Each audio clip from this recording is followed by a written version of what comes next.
نحمده ونستعينه ونستغفره ونعوذ بالله من شرور أنفسنا ومن سيئات أعمالنا من يهده الله فلا مضل له ومن يضلل فلا هادي له وأشهد أن لا إله إلا الله وحده لا شريك له وأشهد أن محمدًا عبده ورسوله يا أيها الذين آمنوا اتقوا الله حق تقاته ولا تموتن إلا وأنتم مسلمون يا أيها الناس اتقوا ربكم الذي خلقكم من نفس واحدة وخلق منها زوجها وبث منهما رجالا كثيرا ونساء واتقوا الله الذي تساءلون به والأرحام إن الله كان عليكم رقيبا يا أيها الذين آمنوا اتقوا الله وقولوا قولا سديدا يصلح لكم أعمالكم ويغفر لكم ذنوبكم ومن يطع الله ورسوله فقد فاز فوزا عظيما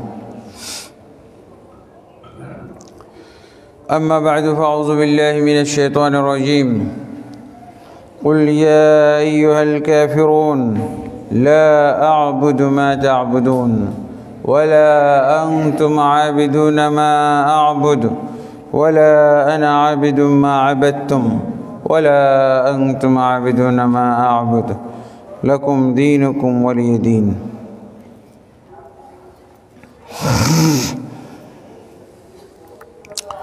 আলহামদুলিল্লাহ আল্লাহ তাবারক ওয়া তাআলার অসংখ্য অগণিত তারিফাত এবং নবী মুহাম্মদুর রাসূলুল্লাহ সাল্লাল্লাহু আলাইহি ওয়াসাল্লামের প্রতি অসংখ্য দরুদ ও সালাম নাজিল হোক। আল্লাহুম্মা সাল্লি আলাইহি আল্লাহুম্মা বারিক আলাইহি আল্লাহুম্মা সাল্লি আলাইহি। অতঃপর আজকে আমরা যে বিষয়ে খুতবা প্রদান করব সেটি হচ্ছে সূরা কাফিরুনের তাফসীর বা সূরা কাফিরুনের আলোকে মুসলমানদের ঐক্য কেমন হবে,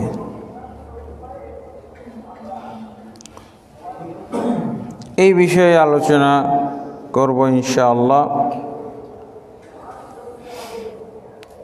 সূরা কাফিরুন হচ্ছে গোটা কোরআনের 109 নম্বর 114 সূরার মধ্যে 109 নম্বর সূরা এবং এই সূরাটি নাজিল হয়েছিল মক্কায়। এই সূরার 6টি আয়াত আছে। এই 6টি আয়াতের আলোকে মুসলমানদের ঐক্য কেমন হবে। সূরা কাফিরুন কি মুসলমানদের কোরআনের আয়াত না হিন্দুদের কোরআনের আয়াত? অন্য কোনো ধর্মের কোরআন আছে? হ্যাঁ, মুসলমানদের হলো কোরআন, তাই না? মুসলমানদের ধর্মগ্রন্থের নাম কি? কোরআন। আমাদের বাংলাদেশে যারা এই মুসলিম সমাজের নেতা, তাদের কাছে মনে এই কথাটাও অজানা যে মুসলমানদের ধর্মগ্রন্থ কোরআন। এই কথাটাও মনে হচ্ছে যে তাদেরকে শিখাইতে হবে। মুসলমানদের ধর্মীয় গ্রন্থ হলো আল কোরআন। আর এই সূরাটা নাজিল হয়েছিল, সেই নাজিল হওয়ার প্রেক্ষাপটটা কি? যখন আল্লাহর রাসূল সাল্লাল্লাহু আলাইহি ওয়াসাল্লাম নবী হইলেন, নবী হওয়ার পর কি আবু জহেলের কাছে শিখতে গেছে? নবী সাল্লাল্লাহু আলাইহি ওয়াসাল্লাম, মুহাম্মদ সাল্লাল্লাহু আলাইহি ওয়াসাল্লাম নবী হয়েছিলেন কি আবু জহেলের কাছে তালিম নিয়ে, আবু লাহাবের তালিম নিয়ে, নাকি আল্লাহ তাবারক ওয়া তাআলা মুহাম্মদ সাল্লাল্লাহু আলাইহি ওয়াসাল্লামকে তালিম দিয়ে জানাইলেন যে এই মক্কার লোকেরা, বর্তমান পৃথিবীর লোকেরা সব গুমরাহ বিভ্রান্ত হয়ে গেছে। হেদায়েত প্রাপ্ত কে? একজন লোক, মুহাম্মদ সাল্লাল্লাহু আলাইহি ওয়াসাল্লাম। গোটা পৃথিবীর মধ্যে একজন লোক। আপনার কি দ্বিমত আছে এই ব্যাপারে? যখন মুহাম্মদ সাল্লাল্লাহু আলাইহি ওয়াসাল্লামের উপরে কোরআনটা নাজিল হয়, তখন পৃথিবীর মধ্যে একটাই লোক ভালো লোক ছিল, একটাই লোক আল্লাহর কাছে পছন্দনীয় ছিল, একটাই লোক। আমরা অসম্ভব মনে করি, একজন লোক কেমন করে অপছন্দ হয়? বহু লোক পছন্দনীয়, কিন্তু আল্লাহর কাছে এই একটি লোক মাত্র ভালো ছিল। এবং মুহাম্মদ সাল্লাল্লাহু আলাইহি ওয়াসাল্লামকে তো মক্কার লোকেরাই, খারাপ লোকেরাও ভালো জানত। খারাপ লোকেরাও কিন্তু ভালো লোককে ভালোই বলে, ভালো লোককে ভালোই বলে, আমি খারাপ কিন্তু উনি ভালো মানুষ, উনার ব্যাপারে এরকম কথা বললে সহ্য করব না, কিন্তু ও নিজেও খারাপ। এরকম ভালো লোক আছে না? তো মুহাম্মদ সাল্লাল্লাহু আলাইহি ওয়াসাল্লাম সেই আবু জাহাল, আবু লাহাব এদের কাছেও ভালো লোক ছিলেন। তার নাম, তারা ডাকতো আল আমিন। মুহাম্মদ সাল্লাল্লাহু আলাইহি ওয়াসাল্লামকে কি বলতো? আল আমিন। তিনি নবী নন, কিন্তু আল আমিন খেতাব পেয়ে গেছেন। এবং মুহাম্মদ সাল্লাল্লাহু আলাইহি ওয়াসাল্লাম পরবর্তীতে বলছিলেন যে আমি আল্লাহর কাছেও আমিন। আল্লাহর কাছে আমিন ঘোষণার আগেই আবু জাহাল, আবু লাহাব এরা বলেছিল রাসূল সাল্লাল্লাহু আলাইহি ওয়াসাল্লামকে আল আমিন। আল আমিন মানে বিশ্বস্ত, আমানতদার, বিশ্বস্ত আমানতদার। মক্কার কাফের মুশরিক যত খারাপ লোক হোক না কেন, সবাই মুহাম্মদ সাল্লাল্লাহু আলাইহি ওয়াসাল্লামকে আল আমিন বলছিল। যখন মুহাম্মদ সাল্লাল্লাহু আলাইহি ওয়াসাল্লাম নবী হয়ে গেলেন, নবী সামাজিক, তারা আল্লাহ রাসূল সাল্লাল্লাহু আলাইহি ওয়াসাল্লামের কোন দিকটা দেখেছিল? তার চারিত্রিক এবং সামাজিক দিক। চারিত্রিক, চরিত্রগত দিক থেকে কোনো তার ফল্ট পাওয়া যায় না। মানুষের যে সাধারণ বিবেক, সাধারণ জ্ঞান একটা ভালো মনে করে না, এই সাধারণ জ্ঞান, সাধারণ বিবেক থেকেই রাসূলুল্লাহ সাল্লাল্লাহু আলাইহি ওয়াসাল্লাম কোনো খারাপ কাজে বা খারাপ কথায় লিপ্ত ছিলেন না, খারাপ কথা বলতেন না, খারাপ কাজ করতেন না। কিন্তু আল্লাহ রাসূল সাল্লাল্লাহু আলাইহি ওয়াসাল্লাম মক্কাবাসীদের, মক্কার নাগরিকগুলো এদের খারাপ দেখতে দেখতে দেখতে দেখতে অতিষ্ঠ হয়ে গেছিলেন, বিরক্ত হয়ে গেছিলেন, অসহ্যকর অবস্থা। এই জন্য রাসূলুল্লাহ সাল্লাল্লাহু আলাইহি ওয়াসাল্লাম এই মক্কার মানুষের থেকে আলাদা হয়ে গেছিলেন। নবুয়ত পাওয়ার আগে আগে তার এই বিরক্তিটা, বিক্ষুব্ধ অবস্থা, কাফেরদের আচার আচরণ, এটা আরও বেশি খারাপ লাগতে লেগেছিল। এত খারাপ লাগতে লেগেছিল যে রাসূলুল্লাহ সাল্লাল্লাহু আলাইহি ওয়াসাল্লাম এদের মাঝে থাকাটাকেই আযাব গজব মনে করতেন। এর চেয়ে একা থাকাই ভালো, এর চেয়ে একা থাকাই ভালো।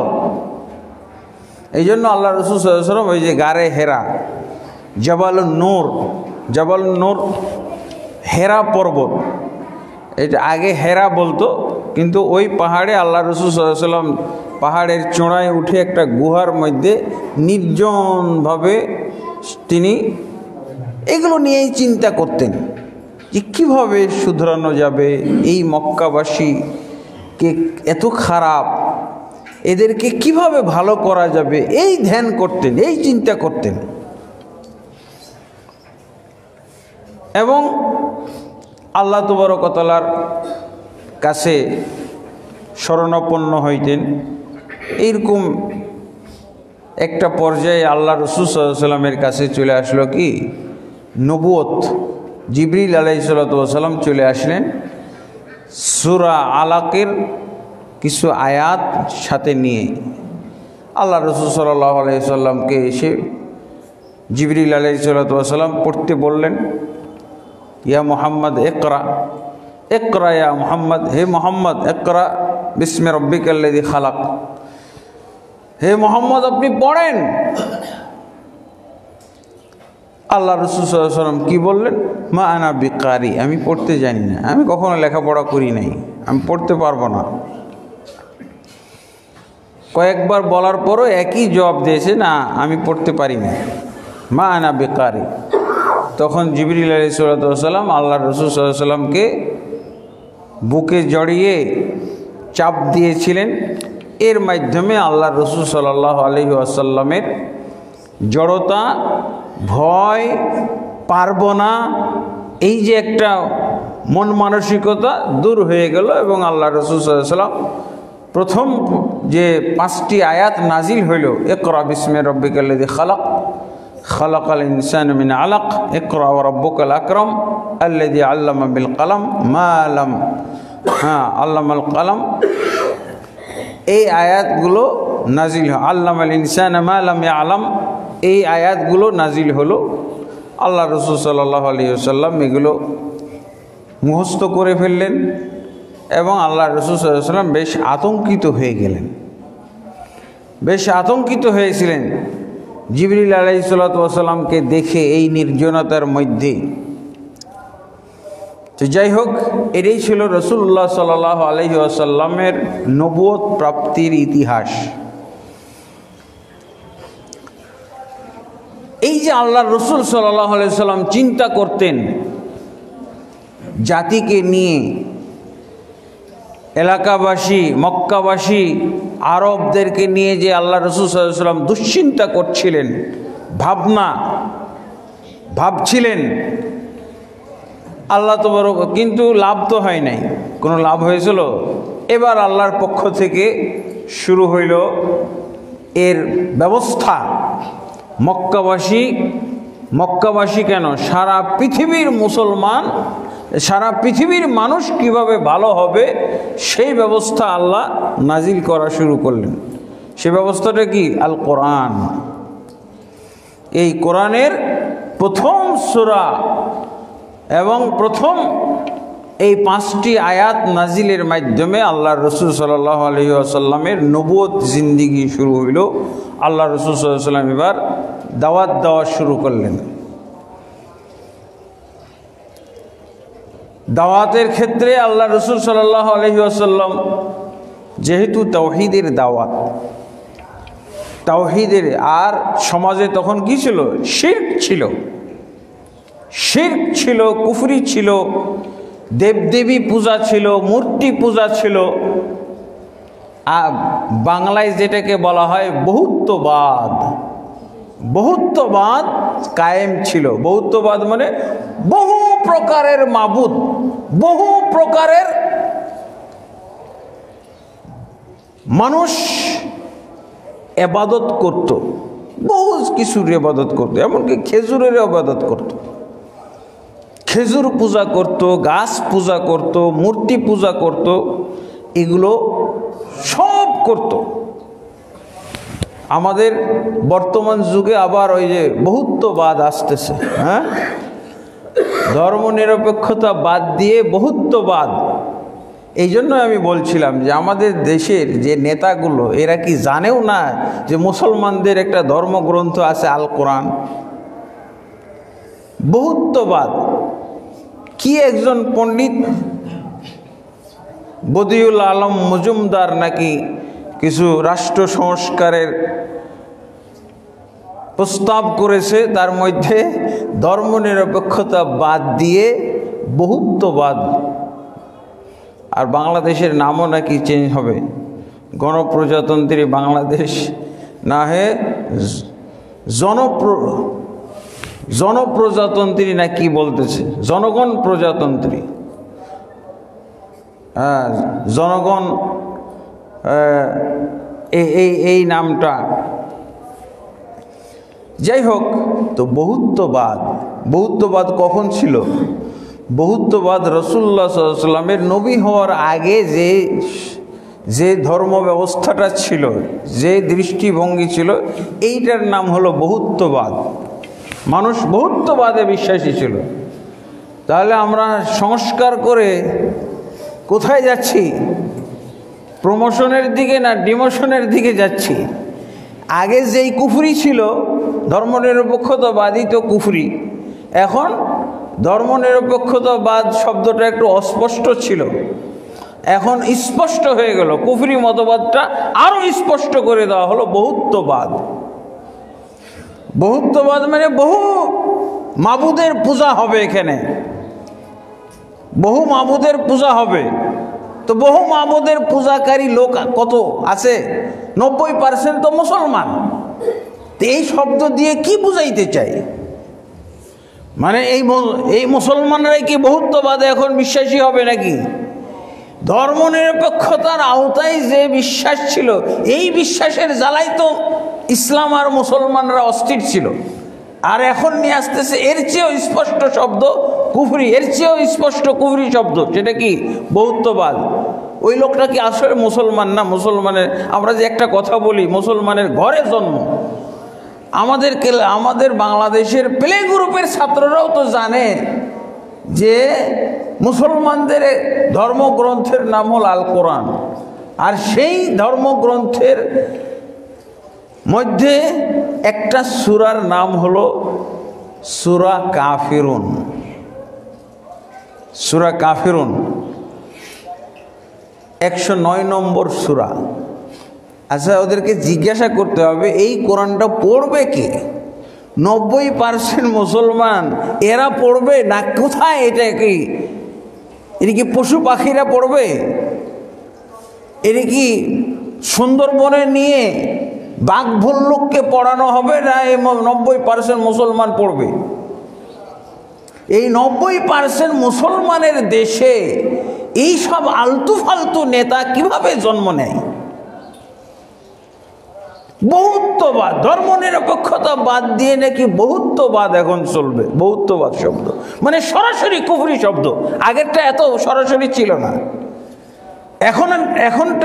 এখনকারটা শব্দটা হচ্ছে ঠিক রাসূলুল্লাহ সাল্লাল্লাহু আলাইহি ওয়াসাল্লামের আসার আগে যে ব্যবস্থাটা ছিল,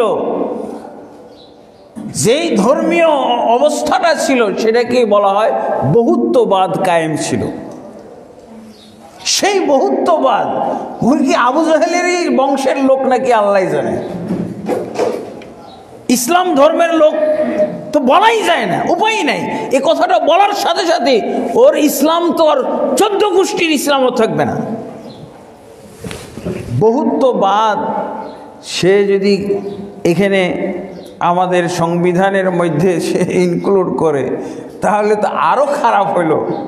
ইন্না লিল্লাহি ওয়া ইন্না ইলাইহি রাজিউন। এই জন্য মুসলমানদেরকে এগুলো পড়তে হবে। সূরা, গোটা কোরআনের মধ্যেই তো এই সূরা কাফিরুনের বিষয়টা আছে। কিন্তু আল্লাহ তাবারক ওয়া তাআলা একটা সূরাই নাজিল করেছেন, কি? সূরা আল কাফিরুন। সূরা আল মুমিনুন আছে, সূরা মুসলিমুন নাই। আবার এদিকে সূরা আল কাফিরুন, আর ওইদিকে আছে সূরা আল মুমিনুন। তো সূরা কাফিরুনের ইতিহাসটা কি? আল্লাহ রাসূল সাল্লাল্লাহু আলাইহি ওয়াসাল্লাম নবী হওয়ার পর এখন মানুষকে তিনি দাওয়াত দেওয়া শুরু করলেন। পড়াশোনা, প্রথমে সবক কি? নবুয়তের পর নবুয়তের প্রথম সবক হলো পড়াশোনা করতে হবে। এই যে দেখেন, পড়াশোনা ছাড়া যারা পড়াশোনা করে নাই, বহুত্ববাদ আবিষ্কার, কি যেন একটা গুপ্তধন নিয়ে এসে পড়ছে, যেটা মুসলমান জানেই না মনে হয়। হ্যাঁ, অথচ এটা মুহাম্মদ সাল্লাল্লাহু আলাইহি ওয়াসাল্লামের নবী হওয়ার আগে যে সংবিধানটা ছিল, সেটাই হলো বহুত্ববাদী সংবিধান। এই আবু জাহেলের সংবিধান, আবু লাহাবের সংবিধান, কাফেরদের সংবিধান হলো বহুত্ববাদ। সেটাও আবিষ্কার করে কি বুঝাইতে যাচ্ছে? মুসলমান এত পিছাই গেছে, একবার মুহাম্মদ সাল্লাল্লাহু আলাইহি ওয়াসাল্লামের যুগের, মুহাম্মদ সাল্লাল্লাহু আলাইহি ওয়াসাল্লামের জন্মের নবী হওয়ার আগের যুগে চলে গেল। হ্যাঁ, ইন্না লিল্লাহি ওয়া ইন্না ইলাইহি রাজিউন। বহুত্ববাদ এই শব্দটা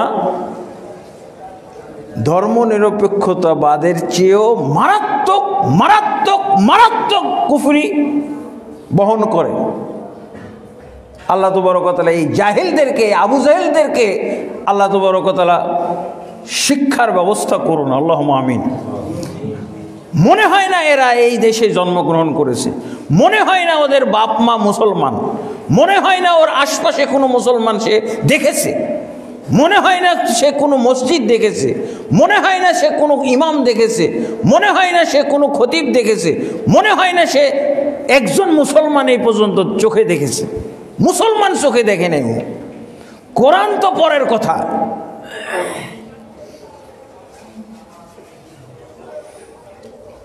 রাসূলুল্লাহ সাল্লাল্লাহু আলাইহি ওয়াসাল্লাম কে প্রথম সবক দেওয়া হলো পড়াশোনা করো। পড়াশোনা করলে না বুঝবে, আল্লাহকে চিনবে। আল্লাহ কয়জন এটা বুঝবে। যারা পড়াশোনা করে না ওরা আল্লাহ কয়জন? ওই তো শিশুদের মতো অবস্থা। তাদেরকে যদি জিজ্ঞেস করেন শিশু জানে আল্লাহ কয়জন, কেউ বলবে 3 জন, কেউ বলবে 5 জন, কেউ বলবে 1000। এরকম অবস্থা। এরকম একটা পণ্ডিতকে কিভাবে সংবিধান সংস্কার করতে দেওয়া হলো বা রাষ্ট্রীয় সংস্কারের তাকে প্রস্তাব দিতে বলা হলো? নাউজুবিল্লাহ নাউজুবিল্লাহ ইন্না লিল্লাহি। মানে আমরা কত পিছানো। একবারে রাসূল সাল্লাল্লাহু আলাইহি ওয়াসাল্লাম আগের যুগে আমাদেরকে পাঠাই দিচ্ছে, অথবা সে নিজেই চলে গেছে। রাসূলুল্লাহ সাল্লাল্লাহু আলাইহি ওয়াসাল্লাম প্রথম যে পড়াশোনার ভিত্তিতে যেই কথাটা আল্লাহ রাসূল বলেছিলেন সেটা কি? ইয়া আইয়ুহান নাস কুলু লা ইলাহা ইল্লাল্লাহ। হে জনগণ, তোমরা লা ইলাহা ইল্লাল্লাহ বলো। লা ইলাহা ইল্লাল্লাহ মানে কি? আল্লাহ ব্যতীত প্রকৃত কোনো মাবুদ নাই, সত্য কোনো মাবুদ নাই। মিথ্যা মাবুদ আছে 1000, 1 লাখ, 1 কোটি, কয়েকশো কোটি আছে মিথ্যা মাবুদ, কিন্তু প্রকৃত সত্য মাবুদ মাত্র একজন। এই কথাটা আল্লাহ রাসূল সাল্লাল্লাহু আলাইহি ওয়াসাল্লাম পড়াশোনার ভিত্তিতে বললেন। এবং রসুলের উপরে আয়াত নাজিল হয়েছিল সূরা মুহাম্মদের 19 নম্বর আয়াত, ফাআলাম আন্নাহু লা ইলাহা ইল্লাল্লাহ। হে রসুল, আপনি জেনে নিন, জ্ঞান অর্জন করেন, বুঝেন কি? আন্নাহু লা ইলাহা ইল্লাল্লাহ, নিশ্চয়ই আল্লাহ ব্যতীত সত্য কোনো মাবুদ নাই। এই কোরআনের আয়াত, এটা সূরা মুহাম্মদের 19 নম্বর আয়াত, ফাআলাম আন্নাহু লা ইলাহা ইল্লাল্লাহ। আল্লাহ রাসূল সাল্লাল্লাহু আলাইহি ওয়াসাল্লাম এই জন্য তার জাতিকে দাওয়াত দেওয়া শুরু করলেন। কি দাওয়াত? ইয়া আইয়ুহান নাস কুলু লা ইলাহা ইল্লাল্লাহ। হে জনগণ, তোমরা লা ইলাহা ইল্লাল্লাহ বলো, তুফলিহু, ইহকাল এবং পরকালে সফল কাম হয়ে যাবে। ইহকাল পরকালে সফল কাম হয়ে যাবে। তারপরে আল্লাহ রাসূল সাল্লাল্লাহু আলাইহি ওয়াসাল্লাম কি বললেন? মান ক্বালা লা ইলাহা ইল্লাল্লাহ দাখালাল জান্নাহ। যে লা ইলাহা ইল্লাল্লাহ বুঝে শুনে পড়বে সে ব্যক্তি অবশ্যই জান্নাতে যাবে। মান শাহিদা লা ইলাহা ইল্লাল্লাহ দাখালাল জান্নাহ। যে ব্যক্তি সাক্ষ্য দিবে লা ইলাহা ইল্লাল্লাহ, আল্লাহ ব্যতীত সত্য কোনো মাবুদ নাই, সে অবশ্যই জান্নাতে যাবে। মান কানা আখিরু কালামিহি লা ইলাহা ইল্লাল্লাহ দাখালাল জান্নাহ। যার শেষ কথা লা ইলাহা ইল্লাল্লাহ, আল্লাহ ব্যতীত সত্য কোনো মাবুদ নেই, সেই অবশ্যই জান্নাতে যাবে। এইভাবে আল্লাহ রাসূল সাল্লাল্লাহু আলাইহি ওয়াসাল্লাম বলা শুরু করলেন। তারপরে এই কাফেররা অলরেডি তো অনেক মাবুদে বিশ্বাসী, কাবা ঘরকে সাজিয়ে রেখেছে বহু মাবুদ দ্বারা। 360টা মাবুদ কাবা ঘর সাজাইছে। আমরা যেমনভাবে সাজাই না, অনেক কিছু দিয়ে সাজাই, গেট সাজাই, ফুল দিয়ে সাজাই, হ্যাঁ, বাতি দিয়ে সাজায়, ওরা কাবা ঘর সাজাইছিল মূর্তি দিয়ে। এই মূর্তিগুলোর নাম ছিল এক একটা অলিয়া উলিয়া। ওরা মূর্তি বলতো না, ওরা বলতো এগুলো সব অলিয়া উলিয়া। এই যে ইনি লাত, এটা লাতের মূর্তি। কেন এই মূর্তি রাখতে হবে কাবা ঘরের কাছে? কারণ এই লোকই তো কাবা ঘরের যারা হজ করতে আসতো এদেরকে খাবার দিত, এদেরকে পানি দিত, এদের জন্য খরচ করতো। তো এর মূর্তিটা এখানে থাকবে না? উজ্জা আজিজ, আজিজ থেকে পরাক্রমশালী, এই তো আমাদেরকে বিজয় দেয়। বিভিন্ন সব যুদ্ধ বিগ্রহ ঘটলে ইনি তো আমাদেরকে বিজয় দান করে। তো উজ্জা এর এটা থাকবে না, এখানেই থাকবে। সব ডেকোরেশন করা হয়েছিল। কাবা শরীফের ডেকোরেশন হলো মূর্তি দিয়ে। আমরা যেমন ডেকোরেশন করেছিলাম সারা বাংলাদেশকে কি দিয়ে? মুজিব দিয়ে। আর করেছিল মূর্তি দিয়ে। হ্যাঁ, এটা ডেকোরেশন। ওরা মনে করেন এটা সৌন্দর্য। এদের প্রত্যেকের একটা করে ইতিহাস আছে। এই যে মূর্তিগুলো রাখা হয়েছিল, ওয়াদ, সোয়া, ইয়াগুস, ইয়াউক, নসর, 5 জনের নাম একই সূরাতে, সূরা নূহের 23 নম্বর আয়াতে 5 জন মূর্তির নাম আছে। কি? লা তাযারুন্না আলিহাতাকুম ওয়ালা তাযারুন্না ওয়াদ্দান ওয়ালা সুআ ওয়ালা ইয়াগুস ওয়া ইয়াউক ওয়া নাসরা। খবরদার তোমরা তোমাদের মাবুদগুলোকে ছাড়বে না। এই মাবুদ আমাদের বাপদাদা 14 পুরুষ যেই মাবুদগুলোর পূজা করে এসেছে, এই মাবুদগুলোকে ছাড়বে না। কোনো নবীর কথা শুনে, এটা শুরু হয়েছিল নূহ নবীর যুগ থেকে। নূহ নবীর যুগ থেকে মুহাম্মদ সাল্লাল্লাহু আলাইহি ওয়াসাল্লামের যুগ পর্যন্ত এই মূর্তিগুলোর, এই দেবদেবীগুলোর নাম চলে আসছিল। নূহ নবীর যুগেও ছিল এগুলো। ওয়াদ, লা তাযারুন্না ওয়াদ্দান ওয়ালা সুআ ওয়ালা ইয়াগুস ওয়া ইয়াউক ওয়া নাসরা। ওয়াদ, সুআ, ইয়াগুস, ইয়াউক, নাসর, এই 5 জন। নূহ নবীর যুগে এই মূর্তিগুলো ছিল। মুহাম্মদ সাল্লাল্লাহু আলাইহি সাল্লামের যুগ পর্যন্ত এগুলো আমদানি করা হয়েছিল। তো এদের নাম ছিল, এরা কি নূহ নবীর যুগে এরা ছিল বড় বড় এক একজন ওলিয়া উলিয়া। তো এদের মূর্তি দিয়ে সাজাইতে হবে না আল্লাহর ঘরকে? আল্লাহর, আমরা এদের মাধ্যমেই তো জানতে পারছি। আর এই মূর্তিগুলো বিভিন্ন জায়গা থেকে সংগ্রহ করেছিল যেই লোকটা, সেই লোকটার নাম হলো আমর ইবনে লুহাই আল খুজাই, যিনি সাজাইছিলেন কাবা ঘরের চতুর্পাশে 360টা মূর্তি। এবং এই মূর্তিগুলোর প্রধান ছিল কি? হুবাল। এই হুবালকে রাখা হয়েছিল কাবা শরীফের ভিতরে, আর বাকিগুলো ছিল 164টা ছিল কাবা শরীফের বাইরে। তওয়াফ করতে অনেক কষ্ট হইতো। এমনি তো এখন ওই যে মাকামে ইব্রাহিমের জন্য একটু কষ্ট হয়ে যায়, মানুষ ধাক্কা খায়, চিপা খায়। হ্যাঁ, আর তখন ধরেন যে এই যে 164টা মূর্তি কাবা শরীফের বাইরে এরকম এই পিলারের মতো করে স্থাপন করা ছিল, তওয়াফ করতে অনেক কষ্ট হইতো। কিন্তু লোকজন কম ছিল। আজকাল হইলে তো বিপদ হইতো, এই মূর্তির সাথে চাপা খেয়ে অনেকে মারা যেত। তা আল্লাহ রসুল সাল্লাল্লাহু আলাইহি সাল্লাম এইগুলোর বিরুদ্ধে কথা বললেন যে না, এইগুলো কাবা শরীফে থাকা ঠিক না। এক আল্লাহ শিখাই দিলেন কি? আল্লাহ ছাড়া সত্য কোনো মাবুদ নাই। কোথায় আছে এই কথাটা? সূরা মুহাম্মদের 19 নম্বর আয়াত। এবং আল্লাহ রাসূল সাল্লাল্লাহু আলাইহি ওয়াসাল্লাম এটাই বললেন যে তোমরা, এই কথাটাই হলো আসল কথা। ইসলামের আসল কথা হলো এগুলো। এই ইসলামের এই আসল কথা হলো লা ইলাহা ইল্লাল্লাহ। কিন্তু এই লা ইলাহা ইল্লাল্লাহ শুধু শব্দ হবে না, লা ইলাহা ইল্লাল্লাহর অর্থ বুঝতে হবে। লা ইলাহা ইল্লাল্লাহর অর্থ হলো আল্লাহ ব্যতীত সত্য কোনো মাবুদ নাই, প্রকৃত কোনো মাবুদ নাই। যা আছে এগুলো সাফ করে ফেলতে হবে, এগুলো একটাও থাকবে না।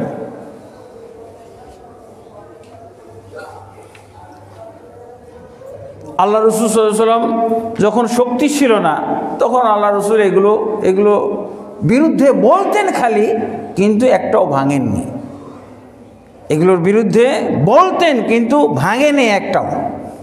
ঘৃণা তৈরি হয়েছিল, অসারতা বুঝতে পেরেছিল, মানুষ মানুষকে ঘৃণা তৈরি করতেছিলেন, এগুলোর অসারতা আল্লাহ রাসূল সাল্লাল্লাহু আলাইহি ওয়াসাল্লাম বলছিলেন।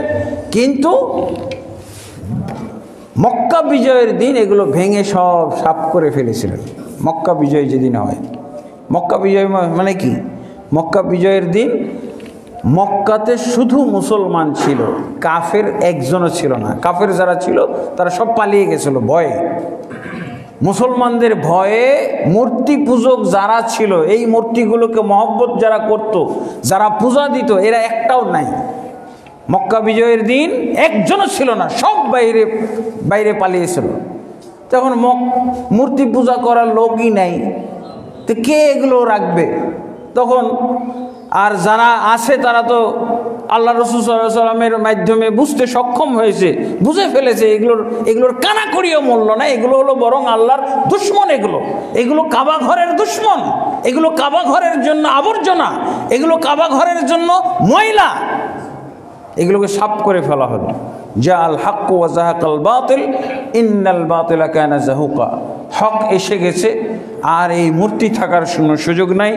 হ্যাঁ, বাতিল দূরীভূত হয়েছে, আর বাতিল তো অবশ্যই দূরীভূত হওয়ার যোগ্য জিনিস, বাতিল তো থাকার জিনিস নয়। এই যে বহুত্ববাদ শেষ, আবার আর এতদিনে আমরা শুনতেছি বহুত্ববাদ আবার ধর্মনিরপেক্ষতাবাদের পরিবর্তে লেখা হবে, কায়েম করা হবে। আসলে সেই যুগে ছিল কাফের মুশরিক, আর আমরা হইলাম জাহেল। জাহেলের সংখ্যা এত বেড়ে গেছে, ওরা জানে যে সবাই জাহেল, কেউ এটা বুঝবে না। কিসের বহুত্ববাদ? ধর্মনিরপেক্ষতা বাদ দিয়ে অনেকে কিন্তু ধর্মনিরপেক্ষতাবাদকেই আমরা কুফরি বলে আসছি। এখন বলতেছে যে বহুত্ববাদ বললে হয়তো বুঝবে না এরা, কিন্তু এই বহুত্ববাদের বাক্সের মধ্যে যে এর চেয়ে জঘন্য জিনিস আছে, এই শব্দের মাধ্যমে যে আর একেবারে মুসলমানদেরকে আর ইসলামী যুগের মধ্যে রাখা হলো না, মুহাম্মদ সাল্লাল্লাহু আলাইহি ওয়াসাল্লাম আসার পূর্বের যুগে নিয়ে যাওয়া হলো।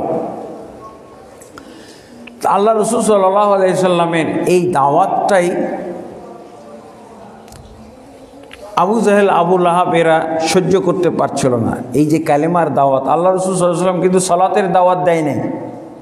মক্কাতে যে ছিলেন, মক্কাতে আল্লাহ রাসূল সাল্লাল্লাহু আলাইহি ওয়াসাল্লাম যে ছিলেন, খালি দেখবেন যে লা ইলাহা ইল্লাল্লাহর দাওয়াত, লা ইলাহা ইল্লাল্লাহ পড়ো জান্নাতে যাও, লা ইলাহা ইল্লাল্লাহ পড়ো জান্নাতে যাও, এই কথাগুলো আছে।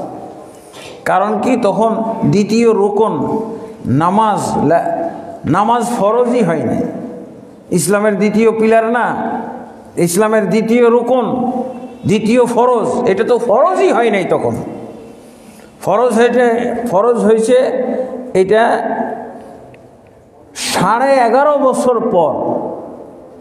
11.5 বছর আল্লাহ রাসূল সাল্লাল্লাহু আলাইহি ওয়াসাল্লাম মক্কায় ছিলেন 13 বছর।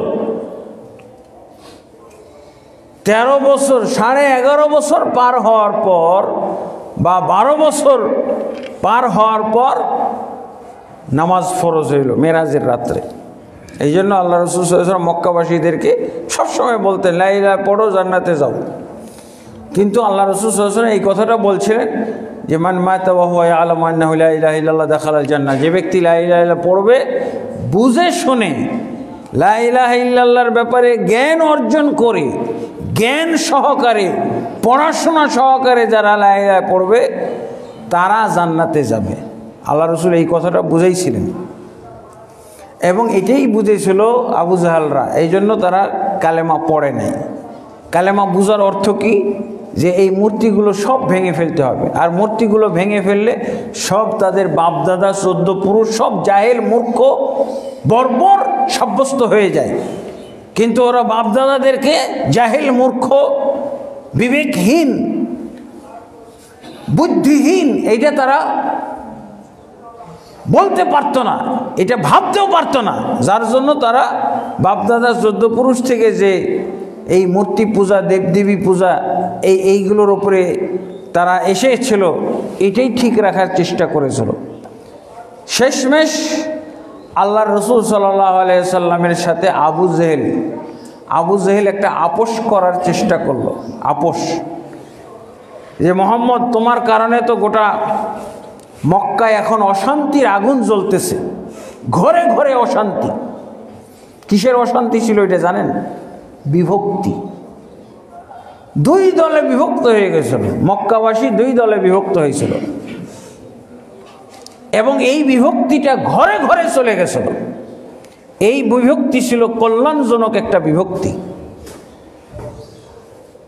মানুষ যদি শুধু বাতিলের উপরেই থাকে তাহলে তো এটা এক ধরনের ঐক্য না, সবাই বাতিলের মধ্যে আছে। এখন একজন যদি হকের কথা বলে এবং কেউ মেনে নিল, তাহলে দল হয়ে গেল না দুইটা? দুইটা তো দল হয়ে গেল। এই জন্য সব ঐক্য ভালো না।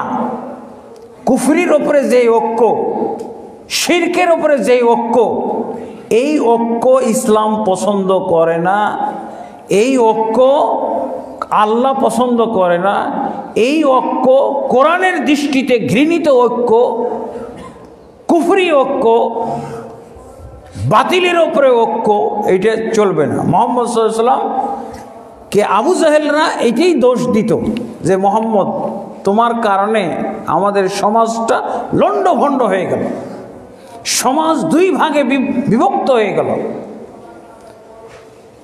তখন আবু জাহেল আল্লাহ রসুলের কাছে প্রস্তাব নিয়ে আসলো যে আমরা আগে যেভাবে ঐক্যবদ্ধ ছিলাম, কোনো দল ছিল না, সব একমত ছিলাম, আমরা আবার একমত হয়ে যাই, একরকম থাকবো। তুমি যে এই যে নতুন কালেমার দাওয়াত দিয়ে মুসলমানকে বিভক্ত করে দিও, এই বিভক্তিটার কারণে বিরাট অশান্তি হচ্ছে, গোটা মক্কায় অশান্তির আগুন জ্বলতেছে, ঘরে ঘরে বিভক্তি, স্বামী স্ত্রীর বিভক্তি, পিতা পুত্রে দ্বন্দ্ব, দ্বন্দ্ব কলহ, পিতা পুত্রের মাধ্যমে, পিতা পুত্রের ভিতরে অমিল, শত্রুতা।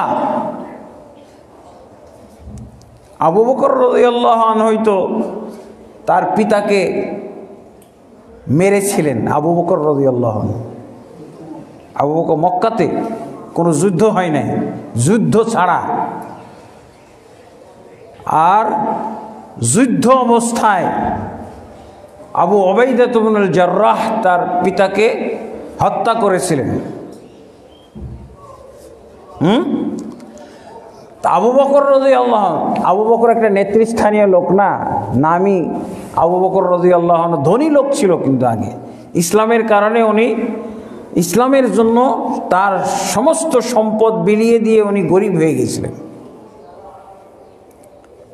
আবু বকর রাদিয়াল্লাহু আনহুর সামনে মুহাম্মদ সাল্লাল্লাহু আলাইহি ওয়াসাল্লামকে তার পিতা আবু কুহাফা,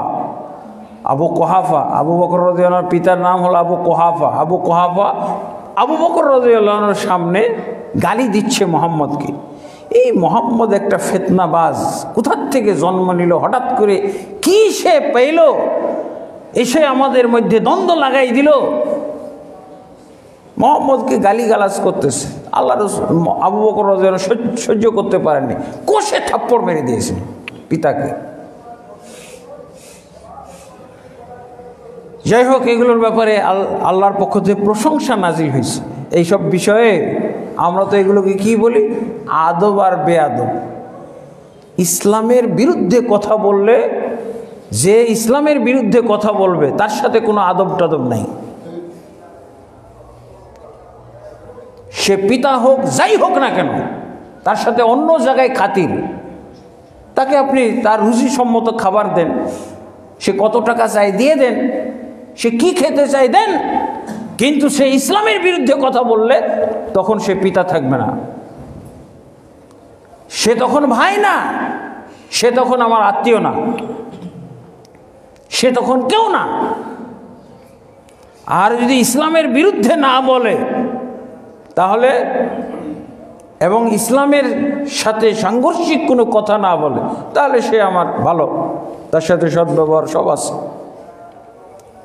এইভাবে আল্লাহ রসুল সাল্লাল্লাহু আলাইহি ওয়াসাল্লাম কি করেছিলেন? মক্কায় দ্বন্দ্ব লাগাই দিয়েছিলেন। দ্বন্দ্ব লাগানোর সুন্নাত। দ্বন্দ্ব লাগানো কি? সমাজকে দুই ভাগে ভাগ করে দেওয়া, এটা রসুলের সুন্নাত। কিসের ঐক্য ঐক্য লাগাইছে? তুমি কাফেরের সাথে কিসের ঐক্য? এই যে আবু জাহেলের এই সূরা কাফেরুন নাজিল হয়েছে, যে কিসের? এটার প্রেক্ষাপট জানেন? আবু জাহেল সেই জাহিলি সম্প্রদায়ের একজন নেতৃস্থানীয় ব্যক্তি, মুহাম্মদ সাল্লাল্লাহু আলাইহি সাল্লামকে দেখতেছে কাবা শরীফ তোয়াফ করতেছে। কাবা শরীফ তোয়াফ কালে আবু জাহেল এসে বলছে, মুহাম্মদ, একটা সমঝোতার বুদ্ধি আমার মাথায় জাগছে, এই বুদ্ধি তোমাকে শুনাইতে আসছি। আল্লাহ রাসূল সাল্লাল্লাহু আলাইহি ওয়াসাল্লাম তোয়াফ করতেছেন কাবা শরীফ। এই তোয়াফ কালে ওরাও তোয়াফ করছে, কিন্তু আবু জাহেল মুহাম্মদ সাল্লাল্লাহু আলাইহি ওয়াসাল্লামকে তোয়াফ করা দেখে সেও শরীক হয়ে গেল তোয়াফে। এবং তোয়াফ চলাকালে দেখেন কথা বলে, এখনও কথা বলে। মুসলমানরাও কিন্তু তোয়াফ চলাকালে কথা বলতেছে এখনও। আল্লাহ রাসূল সাল্লাল্লাহু আলাইহি ওয়াসাল্লাম কিন্তু বলছেন, আত-তাওয়াফু বিল বাইতি সালাতুন, কাবা শরীফের তোয়াফ করাটাই হলো এক ধরনের নামাজ। ওখানে গিয়ে নফল নামাজ না পড়ে তোয়াফ করলে নফল নামাজেরও সওয়াব পাওয়া যাবে, তোয়াফেরও সওয়াব পাওয়া যাবে। এবং আল্লাহ রাসূল সাল্লাল্লাহু আলাইহি ওয়াসাল্লাম বলছেন যে তোয়াফ বিল বাইতি সালাতুন, বাইতুল্লাহর তোয়াফ করাটাই হলো সালাতের মতো সওয়াব পাওয়া যায় এখানে, আবার তোয়াফেরও সওয়াব, ডাবল সওয়াব। ইল্লা আন্নাল্লাহ আযজা ওয়া জাল্লা আবাহা ফীহিল কালাম, তবে এটা হলো এমন একটা সালাত যে এর মধ্যে কথা বলা জায়েজ করে দিয়েছেন। তারপর আল্লাহ রাসূল সাল্লাল্লাহু আলাইহি ওয়াসাল্লাম বলছেন, ফাআকিল্লু, যদিও এই তোয়াফকালে কথা বলা জায়েজ আছে, কিন্তু সালাত নামাজের মধ্যে কোনো কথা বলা জায়েজ নেই। আল্লাহ রাসূল বলছেন যে তবে তোমরা তোয়াফকালে কথা বললেও খুব কম কথা বলার চেষ্টা করবে। যেমন আমার সাথে ফ্যামিলি আছে, তোয়াফ করতেছি, জিজ্ঞেস করলো, এই কয় চক্কর হইল? আমি হয়তো সন্দেহ, আমি মনে করতেছি 3 চক্কর, ফ্যামিলি বলতেছে, ফ্যামিলির সদস্যরা বলছে না না এটা তো 4র্থ চক্কর। এই যে এরকম কথা, তোয়াফ সংশ্লিষ্ট কিছু কথা বলা জায়েজ আছে। তা আবু জাহেল তোয়াফ, আল্লাহ রাসূল সাল্লাল্লাহু আলাইহি ওয়াসাল্লাম তোয়াফ করতেছেন, এই তোয়াফ কালে সুন্দর একটা সমঝোতার কথা, সমঝোতার প্রস্তাব নিয়ে এসছে। ঐক্যের ব্যাপারে সমঝোতা, আপোষ মীমাংসার একটা প্রস্তাব নিয়ে এসেছে তোয়াফকালে। আল্লাহ রাসূল সাল্লাল্লাহু আলাইহি ওয়াসাল্লাম তোয়াফ করতেছেন, এই সময় আবু জাহেল বলতেছে, মুহাম্মদ, সুন্দর একটা বুদ্ধি মাথায় জাগছে আমার। আমি সমাজের কাছেও শেয়ার করেছি, মক্কার যারা নেতৃস্থানীয় তাদের সাথেও শেয়ার করেছি, তারা এটা পছন্দ করেছে। এখন তোমার কাছে এসেছি, তুমি যদি এটা পছন্দ করো, মেনে নাও, তাহলে কার্যকর করব কালকে থেকে। বুঝি কি বলছে, তুমি যেই মাবুদের আমাদেরকে দাওয়াত দিচ্ছ, যেই মাবুদের প্রতি ঈমান আনতে বলতেছো, এই মাবুদের উপরে আমরা ঈমান আনব এবং তোমার এই মাবুদের ইবাদত আমরা করব 1 বছর। আর আমরা আগে যে মাবুদের পূজা করে আসছি আগের থেকে, এই মাবুদগুলোর পূজা 1 বছর করব, তুমিও আমাদের সাথে থাকবে, আর আমরাও তোমার মাবুদের ইবাদত করব 1 বছর। এরকম ভাগাভাগি করে সমঝোতার মধ্যে আমার মক্কাটাকে ঐক্যের আওতায় আনি।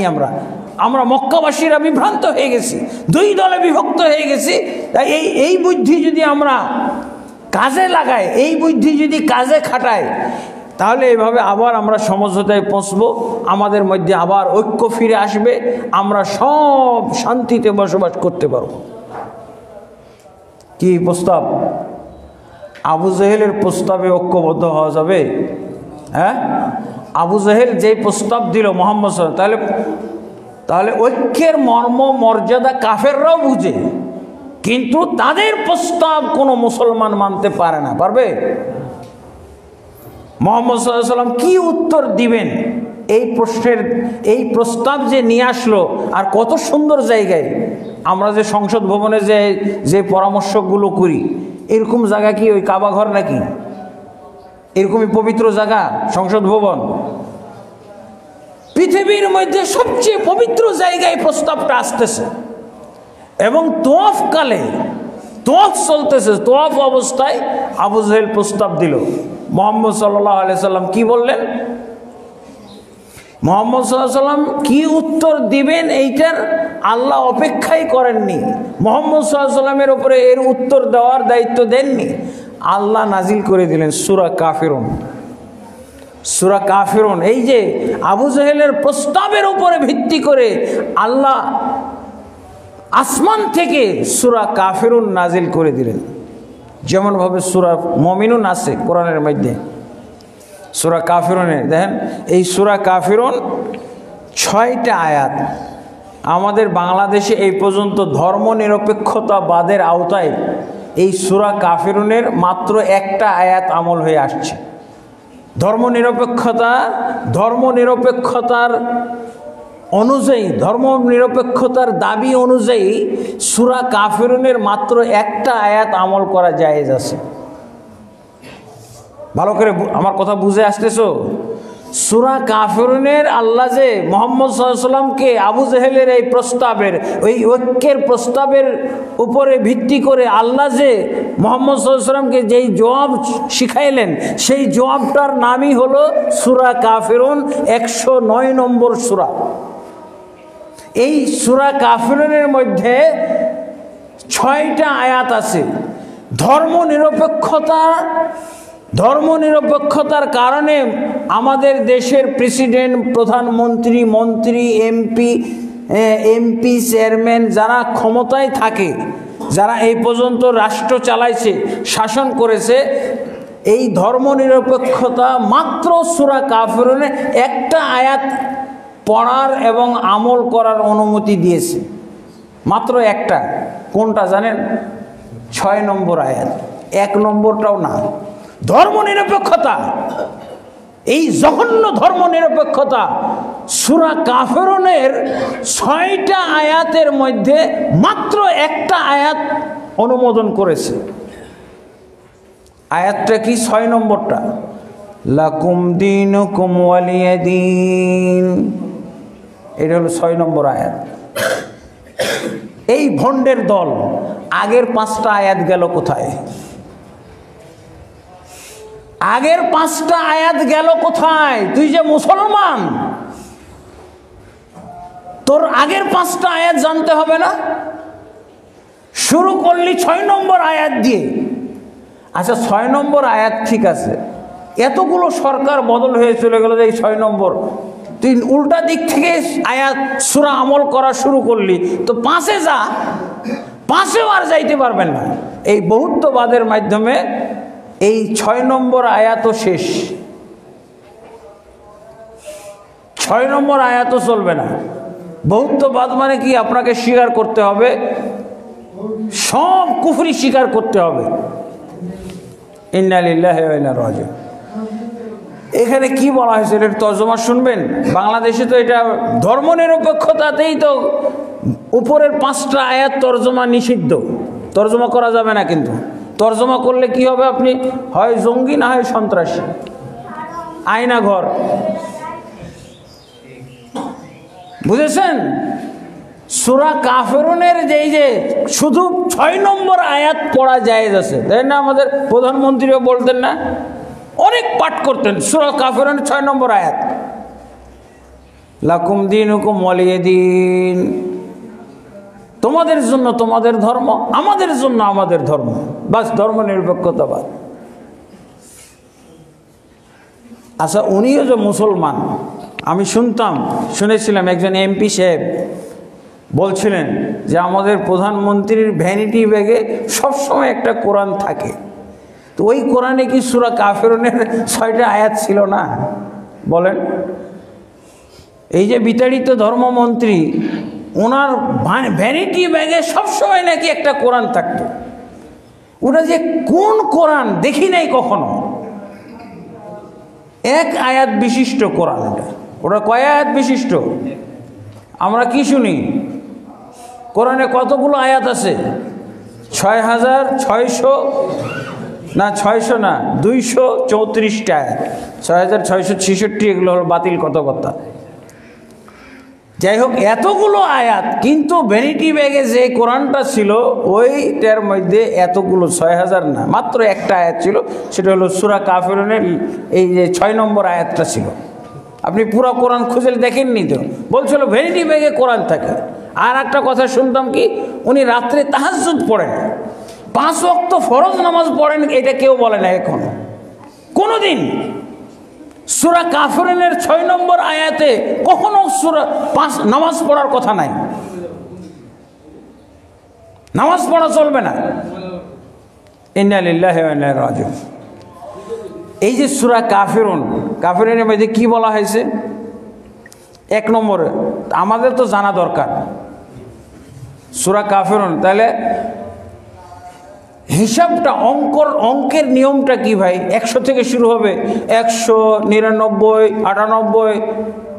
এটা কোন ভাই? এটা তো স্কুলও না, জেনারেল শিক্ষাও না। এটা কি শিক্ষা? কুশিক্ষা। এটা কি শিক্ষা? এটা কুশিক্ষা। এটা তো অঙ্কবিদ্যার বিরোধী না।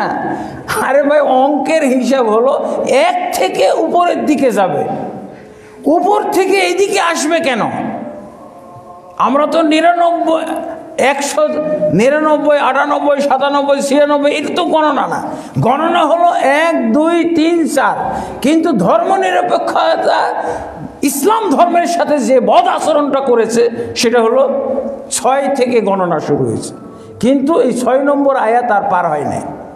এর মধ্যে চলে আসলো আবার বহুত্ববাদ। এটাও আর পড়া যাবে কিনা আল্লাহ জানে।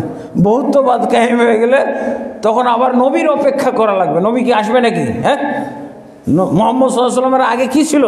বহুত্ববাদ ছিল। সেই বহুত্ববাদ আনতে চাইতেছে। তার মানে আর নবীও আসবে না, আপনি আরো ইসলামেরও কথা বলতে পারবেন না। নবী এসে তো ওই বহুত্ববাদ দূরীভূত করছিলেন। ইন্না লিল্লাহি ওয়া ইন্না ইলাইহি রাজিউন। তাহলে এবার শুনেন আল্লাহ কি বললেন। আবু জাহেল যখন প্রস্তাব নিয়ে আসলো, ঐক্যের প্রস্তাব, তখন আল্লাহ রাসূল ঐক্যের প্রস্তাবটা কি ছিল? মুহাম্মদ সাল্লাল্লাহু আলাইহি ওয়াসাল্লাম, আমরা সমঝোতার ভিত্তিতে মক্কায় বসবাস করব, নাগরিকদের মধ্যে আগের মতো আমরা ঐক্য ঠিক রাখব, আমরা বিভক্ত থাকবো না, কেউ কারোর সাথে শত্রুতা করব না, সবাই মিলেমিশে থাকব। নিয়মটা কি? তুমি যেই মাবুদের কথা বলছো, সেই আসমানের আল্লাহ, সেই আল্লাহর আমরাও পূজা করব, কিন্তু 1 বছর রুটিন ভিত্তিক। তোমার মাবুদের পূজা শেষ 1 বছর, এবার আমাদের লাত, মানাত, ওজ্জা, হোবাল, ওয়াদ, সুয়া, ইয়াগুস, ইয়াউক, নাসর, এদের পূজা হবে পরবর্তী 1 বছর। আবার যখন এই 1 বছর পুরা হয়ে যাবে, আবার আমরা ফিরে আসব, তোমার মাবুদের পূজা করব আমরা 1 বছর। এইভাবে আমরা গোটা মক্কাবাসী আবার ঐক্যবদ্ধ হয়ে যেতে পারবো। কারণ মুহাম্মদের কারণে আবু বকরের পিতা থাপ্পড় খাইলো, মাইর খাইলো, পিতা মানুষ হয়ে। আনাস বিন মালিকের পিতা স্ত্রী মুসলমান হয়ে যাওয়ার কারণে আনাস বিন মালিকের পিতা তার স্ত্রীর সাথে অভিমান করে বাড়ি থেকে বের হয়ে গেল, যে না, যেই মুহাম্মদকে আমরা দেখতে পারি না, মুহাম্মদের কথা সহ্য করতে পারি না, সেই মুহাম্মদের কালেমা তুমি আমার এই কমলমতি এই শিশুকে শিখাইতেছো, লা ইলাহা ইল্লাল্লাহ মুহাম্মাদুর রাসূলুল্লাহ, এটা আমার বাড়িতে আমি শুনতেছি, আমার এই কমলমতি শিশুকে তুমি শিখাইতেছো। আনাস বিন মালিক একজন আল্লাহ রাসূল সাল্লাল্লাহু আলাইহি ওয়াসাল্লামের খাদেম হয়েছিলেন বড় হয়ে। তার মা মুসলমান হয়ে গেছিল, উম্মু সুলাইম। তখন এই উম্মু সুলাইম তার বাচ্চা, আমরা যেমন কালেমা শিখাই না ছোট বাচ্চাদেরকে, এই বলো তো লা ইলাহা ইল্লাল্লাহ, আমরা তো এখন শিখাই টাটা শিখাই, হ্যাঁ, মোহাম্মদ শিখাই না। আমরা কোন শাহরুখ খান শিখাই, কোন কি বলে নায়কের নাম শিখাই, কি শিখায়, হ্যাঁ, নাউজুবিল্লাহ। আর এখনো অনেক দিনদার ফ্যামিলির মধ্যে আল্লাহ, বলো আল্লাহ, বলো মোহাম্মদ সাল্লাল্লাহু আলাইহি সাল্লাম। এইরকম উম্মু সুলাইম যখন আল্লাহ রাসূল সাল্লাল্লাহু আলাইহি সাল্লামের প্রতি ঈমান আনলেন, মহিলা হয়ে পুরুষের আগেই সে মোহাম্মদ সাল্লাল্লাহু আলাইহি সাল্লামের প্রতি ঈমান আনলো। আর আনাস বিন মালিক শিশু, তাকে শিখাইতেছে লা ইলাহা ইল্লাল্লাহ মুহাম্মাদুর রাসূলুল্লাহ। এসে এই দৃশ্য দেখে ফেললো আনাসের পিতা, হ্যাঁ, মুহাম্মদ আমার শত্রু, মুহাম্মদের কথা সহ্য করতে পারি না, সেই মুহাম্মদের কালেমা তুমি আমার এই কমলমতি শিশুকে শিক্ষা দিচ্ছ। আমি বের হয়ে গেলাম বাড়িতে, বাধা দেয় নাই। তাহলে কি হয়ে গেল? স্বামী স্ত্রীর মধ্যে বিচ্ছেদ হয়ে গেল না? এগুলো কি এই কথাগুলো? তারপরে মনিবের বিরুদ্ধে বিদ্রোহ, কৃতদাস, সেই কি বলে বেলাল রাদিয়াল্লাহু আনহু কৃতদাস ছিলেন, নিগ্রো। সে আর মনিবের কথা শুনে না, মুহাম্মদ সাল্লাল্লাহু আলাইহি সাল্লামের প্রতি ঈমান আনলেন। এইরকম বিরাট বিশৃঙ্খলা, মক্কার মধ্যে বিশাল বিশৃঙ্খলা আবু জেহেল দেখতেছে। কিন্তু এই বিশৃঙ্খলা কার নির্দেশে হয়েছিল? আল্লাহর নির্দেশ। এই বিশৃঙ্খলা না হলে মক্কা বিজয়ের এই শৃঙ্খলা আসতো না, মক্কা বিজয় আসতো না। আসতো যদি সবাই মিলে ওই যে 1 বছর বাই রোটেশন, রুটিন ভিত্তিক যদি আল্লাহ পূজা, আল্লাহর ইবাদত করা শুরু হইতো, তাহলে কি ইসলাম আসতো? আমাদের পর্যন্ত আসতো? ওই আবু জেহেলের মধ্যেই থেকে যেত। আবু জেহেল আর মুহাম্মদ সাল্লাল্লাহু আলাইহি ওয়াসাল্লামের সমঝোতার মধ্যে যদি ইসলাম চলতো, তাহলে আজকে আমাদের কাছে ইসলামটা আসতো। আজকে আমরা হিন্দুই থাকতাম, আমাদের পূর্ব পরিচয় হিন্দু, কিন্তু সবাই হিন্দুর বাচ্চা আমরা, নাউজুবিল্লাহ। কিন্তু আল্লাহ আমাদেরকে এই নিয়ামত দান করেছেন, ইসলামের নিয়ামত। আবার আমরা হিন্দুর বাচ্চা হইতে চাই না। এই ধর্মনিরপেক্ষতা বা বহুত্ববাদ, এগুলো হলো হিন্দু হওয়ার দাওয়াত। আবার আমার হিন্দু ছিলাম, বাপদাদা 14 পুরুষ হিন্দু ছিল, আবার হিন্দু হওয়ার দাওয়াত এটা। আল্লাহ কি শিখাই দিলেন মুহাম্মদ সাল্লাল্লাহু আলাইহি সাল্লামকে? আবু জেহেলের জবাব, আবু জেহেলের এই প্রস্তাবের ভিত্তিতে কি জবাব শিখাইলেন? কুল ইয়া আইয়ুহাল কাফিরুন, হে কাফের সম্প্রদায় শোনো, লা আ'বুদু মা তা'বুদুন, তোমরা যা কিছুর ইবাদত করতেছো আমি কোশ্চিনকালও এগুলোর ইবাদত করব না, 1 মিনিটের জন্য না, 1 সেকেন্ডের জন্য না। কি বুঝলেন আপনি? সূরা কাফিরুনের অন্য আয়াতগুলো পড়ে না কেন এরা? বলছে কাফেরদের সাথে 1 মিনিটও সমঝোতা চলবে না। ওয়ালা আনতুম আবিদুনা মা আবুদ, আর আমি যার ইবাদত করি তার তোমরা ইবাদত করতে পারবে না। এইভাবে হবে না। মূর্তিরও ইবাদত করবে, আল্লাহরও ইবাদত করবে, এটা হবে না। আমার আল্লাহর ইবাদত করতে হলে তোমার ওই দেবদেবী, তোমার এই 500 কোটি দেবতা বাদ দিতে হবে। একটাও মানা চলবে না, একটাও মানা চলবে না। কোনো ল্যাংড়া খোঁড়া মাবুদও মানা যাবে না, খেজুর মাবুদও মানা যাবে না। ওরা খেজুরকেও মাবুদ মানত। সুন্দর একটা খেজুর দেখলে ওইটাই পূজা করত। যেমন হিন্দুদের মধ্যে আছে যে কেউ ভগবান হয়ে যেতে পারে, যে কেউ ভগবান, নাউজুবিল্লাহ। এটা কোনো ধর্ম হইতে পারে না, এটা ধর্মই না, এটা ফাইজলামি, এটা মানবতা নিয়ে সিনেমিনি খেলা, মানুষের বিবেক নিয়ে সিনেমিনি খেলা হিন্দু ধর্ম। আমি একটা জিনিস বানাইলে ওইটা নিয়ে পূজা করো, এটা কি কথা? আরে যে বানাইলো তার পূজা কর, তাহলে বোঝা যাবে তোর বিবেক আছে, তোর একটু বিবেক আছে। যদি একটা সুন্দর করে আকৃতিতে একটা মূর্তি বানায় না, ওই লোকটার পূজা কর, ওই লেবারের পূজা কর, তাহলে বোঝা যাবে কিছু বিবেক আছে তোর।